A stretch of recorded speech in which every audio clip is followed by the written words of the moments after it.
Big boss Telugu 9 promo రివ్యూపై ఇదొక చిన్న విశ్లేషణ అండి. చూడండి, ఈ వారం ప్రోమోలో పెద్ద ట్విస్ట్ ఇచ్చారు.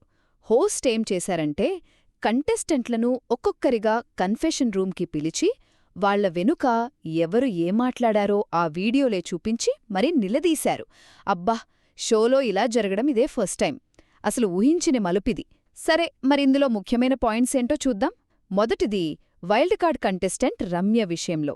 పాపం, ఆమె ప్లాన్ బెడిస్ కొట్టింది. కళ్యాణ్ని వెనుక అమ్మాయిల పిచ్చి అందికదా, ఆ వీడియో ప్లే చేసి హోస్ట్ అడిగేశారు.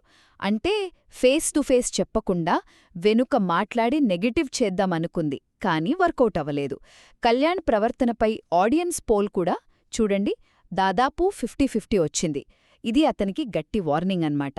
ఇక రెండో point, Ritu Chaudhary demon Pavan love track వ్యవహారం. అదంతా టిటిటి, కేవలం కంటెంట్ కోసమే అని ఇద్దరికీ ముందే తెలుసని క్లియర్ అయిపోయింది.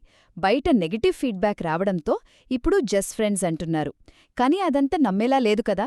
కన్ఫెషన్ రూంలో రీతు కూడా తనకి గేమే ముఖ్యం, పవన్ జస్ట్ ఒక కంఫర్ట్ జోన్ అని చెప్పేసింది. మూడోది, తనుజకు కూడా పెద్ద షాకే తగిలింది.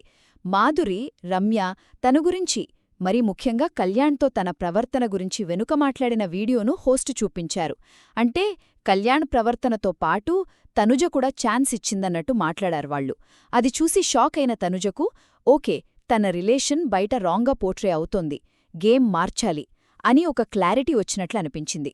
ఫైనల్గా, ఈ కన్ఫెషన్ రూమ్ సీన్స్ వల్ల హౌజ్లో ఉన్న నమ్మకాలు, రిలేషన్స్ అన్నీ దెబ్బతిన్నాయి.